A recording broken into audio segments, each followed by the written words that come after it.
गुरु प्यारी साध संगत जी, क्या आपके मन में गंदे या डरावने विचार आते हैं? क्योंकि यह आना कोई अच्छा नहीं माना जाता। लेकिन ऐसा क्यों होता है कि मन में गंदे विचार आते हैं या डरावने विचार आते हैं? तो चलिए आपको यह एक कहानी के माध्यम से समझाने की कोशिश करते हैं कि ऐसा क्यों होता है। उससे पहले अगर आप हमारे चैनल पर नए आए हैं तो कृपया हमारे चैनल गुरु नानक साखी को सब्सक्राइब करना बिल्कुल ना भूलें। तो चलिए अब कहानी शुरू करते हैं। पंजाब के एक गांव में अर्जन नाम का एक युवक रहता था। वह एक धर्मनिष्ठ सिख था जिसका जन्म ऐसे किसान परिवार में हुआ था जो गुरु ग्रंथ साहिब जी के समान ही श्रद्धा से जमीन जोतता था। अर्जन के दिन ईमानदारी से काम करने में बीते थे। सुबह हल चलाना, मवेशियों की देखभाल करना और स्थानीय गुरुद्वारे में शाम के कीर्तन में शामिल होना। फिर भी अपने पवित्र जीवन के बावजूद एक साया उसके मन को सताता रहता था। रात रात भर जब वह तारों से जगमगाती छतरी के नीचे अपनी साधारण चारपाई पर लेटा रहता था तो काले विचार बिन बुलाए मेहमानों की तरह घुस आते थे। हिंसा के दृश्य, हानि का भय, लालच के प्रलोभन और संदेह की फुसफुसाहटें उसे घेर लेती थीं। ये बुरे और डरावने विचार क्यों आते हैं? वह सोचता था। उसका दिल उलझन से भारी था। क्या मैं सच्चा सिख नहीं हूं? क्या वाहे गुरु मेरे मन की रक्षा नहीं करते? अर्जन की बेचैनी बढ़ती गई और उसे निगल गई। उन्होंने अपने पिता हरप्रीत सिंह नाम के एक बुद्धिमान बुजुर्ग को अपनी बात बताई, जिन्होंने सोच समझकर अपनी सफेद होती दाढ़ी पर हाथ फेरा। मेरे बेटे, उन्होंने कहा, ऐसे प्रश्न ज्ञान के बीज हैं। एक सच्चे गुरु के प्रकाश की तलाश करो। गुरु अमरदास जी के वंश के आश्रम की यात्रा करो, जहां संत जी रहते हैं। एक प्रबुद्ध आत्मा जो हमारे गुरुओं की शिक्षाओं को साकार करती है। वे तुम्हें मन की भूल भुलैया से बाहर निकालेंगे। रोटी का एक थैला और आशा से भरा दिल लिए अर्जन पैदल चल पड़े, बरगद के पेड़ों से घिरे धूल भरे रास्तों को पार करते हुए और एक जर्जर नाव पर व्यास नदी पार करते हुए। 3 दिनों की यात्रा के बाद वे सरसों के लहलहाते खेतों के बीच बसे शांत आश्रम में पहुंचे। खुले आंगन में एकत्रित शिष्यों के वाहे गुरु के मधुर जयकारों से वातावरण जीवंत था। संत जी, एक बुजुर्ग व्यक्ति जिनकी सफेद दाढ़ी लहरा रही थी और आंखें सुबह की ओस की तरह चमक रही थीं, एक साधारण मंच पर बैठे थे। उनकी पगड़ी बेदाग बंधी हुई थी, जो उनके अटूट विश्वास का प्रतीक था। अर्जन ने झुककर अपना माथा जमीन पर लगाया। हे पूज्य संत जी, उन्होंने कांपती आवाज में कहा, मैं अर्जन हूं, तरन तारण गांव का एक साधारण किसान। मेरा मन बुरे विचारों से ग्रस्त है। डर जो मेरी आत्मा को जकड़ लेते हैं, इच्छाएं जो मुझे भटका देती हैं और साये जो नुकसान की फुसफुसाहट करते हैं। ये बुरे और डरावने विचार मेरे मन पर क्यों छा जाते हैं? क्या मैंने पिछले जन्म में कोई पाप किया है? कृपया मुझे ज्ञान दें, जैसे गुरु नानक देव जी ने दुनिया को ज्ञान दिया था। संत जी धीरे से मुस्कुराए। उनके चेहरे पर करुणा झलक रही थी। उन्होंने अर्जन को बुनी हुई चटाई पर अपने पास बैठने का इशारा किया। उठो मेरे बच्चे, उन्होंने गुरबाणी जैसी मधुर आवाज में कहा। इस युद्ध में तुम अकेले नहीं हो। मन एक जंगली बंदर की तरह है, जो माया की हवाओं से उत्तेजित होकर एक डाल से दूसरी डाल पर कूद रहा है। लेकिन आओ, हम ज्ञान के बगीचे में साथ साथ चलें। मैं इस रहस्य को उजागर करने के लिए सिख शिक्षाओं के धागों से बुनी एक कहानी तुम्हारे साथ साझा करूंगा। खुले दिल से सुनो, क्योंकि उत्तर दमन में नहीं बल्कि समझ में है। और इस प्रकार एक प्राचीन पीपल के पेड़ की छाया में संत जी ने अपनी कथा शुरू की। उनके शब्द सरोवर के पवित्र जल की तरह बह रहे थे। बहुत पहले, जब गुरु नानक देव जी पृथ्वी पर एक ओंकार का प्रकाश फैलाते हुए विचरण कर रहे थे, भाई लहना नाम का एक युवा शिष्य था। वह अभी पूज्य गुरु अंगद देव जी नहीं बने थे, बल्कि अर्जन तुम्हारी तरह ही एक साधक थे, ईमानदार, समर्पित, लेकिन मन के आंतरिक तूफानों से त्रस्त। भाई लहना खड़ूर गांव में रहते थे, जहां वे मसालों और रेशम का व्यापार करते थे। उनका जीवन समृद्ध था। उनका परिवार प्रेम से भरा था। फिर भी उनकी रातें भय से भरी होती थीं। डाकुओं द्वारा उनके घर पर धावा बोलने के डरावने विचार, मित्रों द्वारा विश्वासघात के बुरे दर्शन और अपने व्यवहार में धोखा देने के प्रलोभन उन्हें सताते रहते थे। मेरा मन मुझे धोखा क्यों देता है? एक शाम जब उनके मिट्टी के ईंटों वाले घर में तेल का दीपक टिमटिमा रहा था, तो उन्होंने अपनी पत्नी से विलाप किया। मैं प्रतिदिन मूल मंत्र का जाप करता हूं, फिर भी ये छायाएं बनी रहती हैं। उनकी पत्नी, अपनी सरलता में बुद्धिमान, ने सलाह दी, गुरु के दर्शन प्राप्त करो, केवल वही अदम्य को वश में कर सकते हैं। भाई लहना गुरु नानक देव जी के निवास स्थान करतारपुर पहुंचे। रास्ता कठिन था, उफनती नदियों और कंटीली झाड़ियों को पार करते हुए, जो उनकी आत्मा में व्याप्त अराजकता को दर्शाता था। पहुंचने पर उन्होंने गुरु को रावी नदी के किनारे ध्यान में आंखें बंद किए हुए कोमल लहरों को अपने चरणों से टकराते हुए पाया।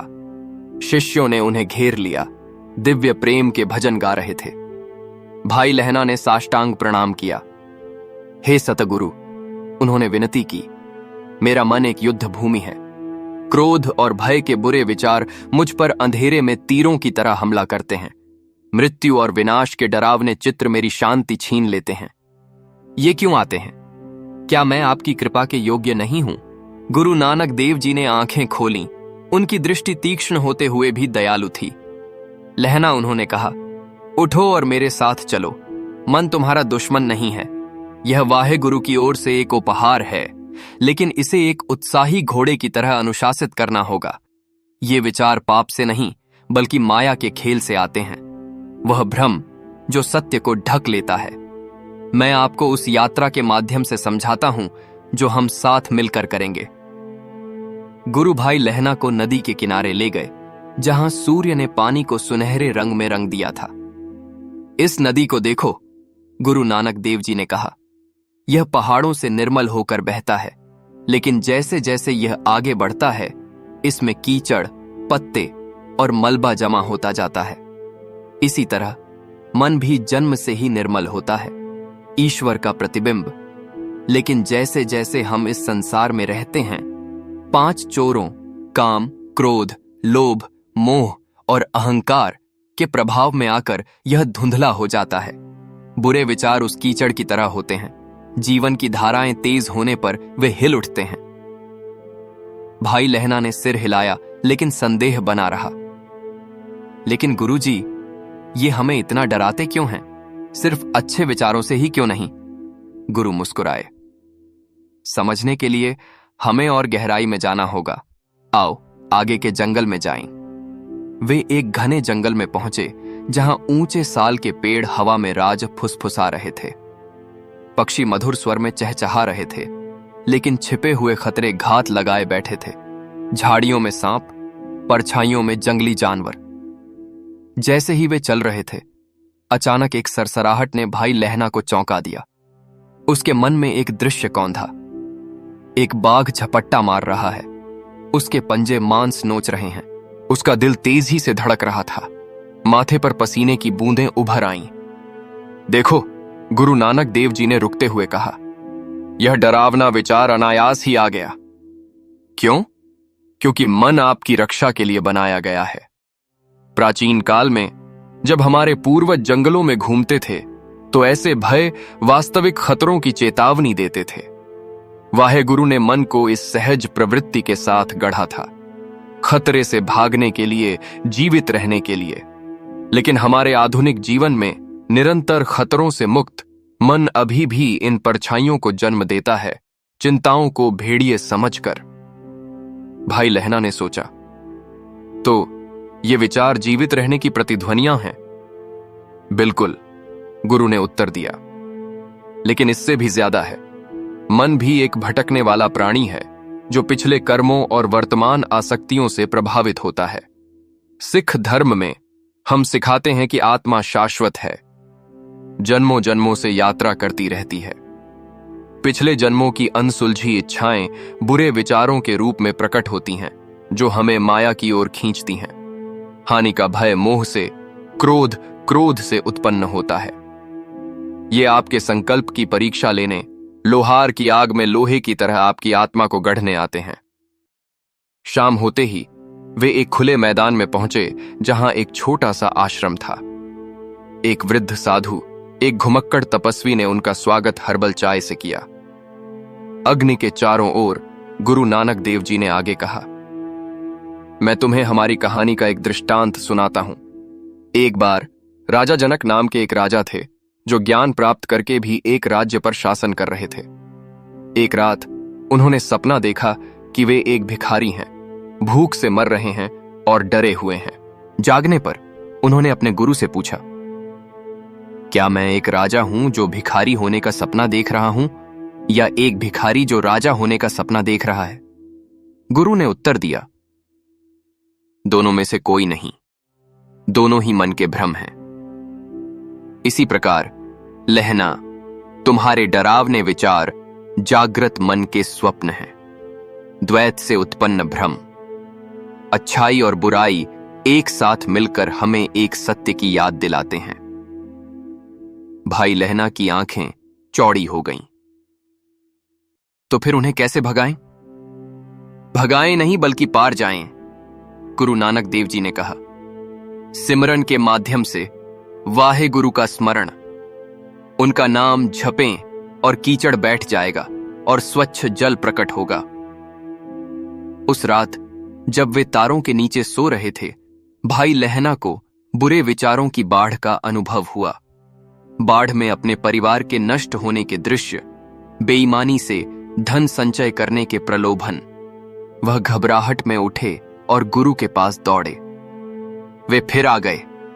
गुरु नानक देव जी सदैव शांत बोले, बिना आसक्ति के उनका अवलोकन करो। वे तुम्हारी आत्मा के आकाश पर गुजरते बादलों के समान हैं। लड़ो मत, उन्हें जाने दो। सिख धर्म में वैराग्य का यही सार है। अगले दिन वे करतारपुर लौट आए, लेकिन गुरु ने एक परीक्षा का प्रस्ताव रखा। लहना, आज लंगर में सेवा करो, खाना बनाओ, सफाई करो और बिना अपनी चिंता किए भूखों को खिलाओ। भाई लहना सेवा में लीन हो गए। आटा गूंथते समय उनके मन में विचार उठे, असफलता का भय, दूसरों की सहजता से ईर्ष्या। लेकिन उन्होंने मन ही मन वाहे गुरु का जाप किया और उस कार्य पर ध्यान केंद्रित किया। धीरे धीरे विचार फीके पड़ गए और उनकी जगह एक शांत आनंद ने ले ली। देखो, उस शाम गुरुद्वारे में कीर्तन सुनते हुए गुरु नानक देव जी ने कहा, बुरे विचार तब आते हैं जब मन निष्क्रिय रहता है, जैसे बिना देखभाल की मिट्टी में खरपतवार। इसे भक्ति से भर दो और वे मुरझा जाएंगे। डरावने विचार अहंकार से उत्पन्न होते हैं, अपने अंत के भय से अहंकार। लेकिन विनम्रता में अहंकार विलीन हो जाता है और शांति छा जाती है। हफ्तों तक भाई लहना गुरु के साथ रहे और दैनिक जीवन से सीखते रहे। एक दिन वे हाल के युद्धों से क्षत विक्षत एक युद्ध क्षेत्र में गए। कंकाल बिखरे पड़े थे जो भयावहता पैदा कर रहे थे। भाई लहना को एक डरावने विचार ने जकड़ लिया, युद्ध में अपनी ही मृत्यु। यह भय क्यों? उन्होंने पूछा। गुरु नानक ने उत्तर दिया, मृत्यु तो ईश्वर तक पहुंचने का एक द्वार मात्र है। भय शरीर के मोह से, माया के भ्रम से उत्पन्न होता है। भविष्य में गुरु अर्जन देव जी के शब्दों को याद रखना, तेरा किया मीठा लगे। तुम्हारी इच्छा मधुर है, समर्पण करो और भय मिट जाएंगे। जैसे जैसे महीने बीतते गए, भाई लहना का रूपांतरण हुआ। बुरे विचार जो कभी अक्सर आते थे, अब दुर्लभ राहगीर बन गए। उन्हें एहसास हुआ कि उनका एक उद्देश्य है, उन्हें वाहे गुरु के करीब लाना, उनकी आत्मा के दर्पण को चमकाना। एक भाग्यशाली दिन गुरु नानक देव जी ने अपने शिष्यों को इकट्ठा किया। उन्होंने कहा, लहना, तुमने मन की परछाइयों पर विजय प्राप्त कर ली है। तुम अंगद बनोगे, मेरा अपना अंग। प्रकाश को आगे बढ़ाओ। और इस प्रकार भाई लहना, गुरु अंगद देव जी दूसरे सिख गुरु बन गए और दूसरों को भी यही ज्ञान सिखाते रहे। संत जी रुक गए। उनकी कहानी लगभग समाप्त हो रही थी। सूरज ढल चुका था, आश्रम पर लंबी परछाइयां पड़ रही थीं। अर्जन स्तब्ध बैठे थे, उनके चेहरे पर आंसू बह रहे थे। संत जी, उन्होंने फुसफुसाते हुए कहा, अब मैं समझ गया। ये विचार श्राप नहीं बल्कि शिक्षक हैं। ये सहज प्रवृत्ति पिछले कर्मों, 5 चोरों और माया के खेल से आते हैं, हमें सिमरन, सेवा और समर्पण की ओर प्रेरित करने के लिए। संत जी ने सिर हिलाया। हां मेरे बच्चे, सिख धर्म में मन ही मनस है, ईश्वर को पाने का एक साधन। बुरे और डरावने विचार सागर की लहरें हैं, उनमें डूबो मत, बल्कि उन पर सवार होकर सत्य के तट तक पहुंचो। नाम जप का अभ्यास करो, चढ़ती कला, सनातन आशावाद में जियो और वे अपनी शक्ति खो देंगे। अर्जन 1 महीने तक आश्रम में रहे, सेवा में लगे रहे, अमृत वेला में ध्यान करते रहे और गुरु ग्रंथ साहिब जी का अध्ययन करते रहे। विचार अब भी आते रहे, लेकिन उन्होंने उन्हें गुरु नानक की शिक्षा के अनुसार देखा, अनासक्त, वाहे गुरु का जाप करते हुए। धीरे धीरे उनके हृदय में शांति का संचार हुआ। घर लौटकर अर्जन ने यह कहानी अपने गांव वालों को सुनाई। वह एक प्रकाश स्तंभ बन गए, दूसरों को अपने मन को वश में करने में मदद करते हुए। और शांत क्षणों में जब परछाइयां फुसफुसाती थीं, तो वह मुस्कुराते थे, यह जानते हुए कि वे शाश्वत प्रकाश की याद दिलाती हैं। इस प्रकार गुरु और उनके शिष्य की कहानी समाप्त होती है। यह आपके मार्ग को भी प्रकाशित करे, जैसा कि अर्जन के मार्ग को प्रकाशित किया था। गुरु प्यारी साध संगत जी, ये थी गुरु और शिष्य की कहानी, जो हमें सिखाती है कि बुरे और डरावने विचार मन का एक हिस्सा हैं, लेकिन सिमरन, सेवा और गुरु के मार्गदर्शन से हम आगे विजय पा सकते हैं। उम्मीद है आपको ये कहानी पसंद आएगी और आपके दिल में एक नया उजाला जगाया होगा। अगर आपको यह वीडियो पसंद आए तो कृपया लाइक करें, अपने दोस्तों के साथ शेयर करें और हमारे चैनल गुरु नानक सखी को सब्सक्राइब करना ना भूलें, ताकि आपको हर नई कहानी का नोटिफिकेशन मिले। धन्यवाद दोस्तों।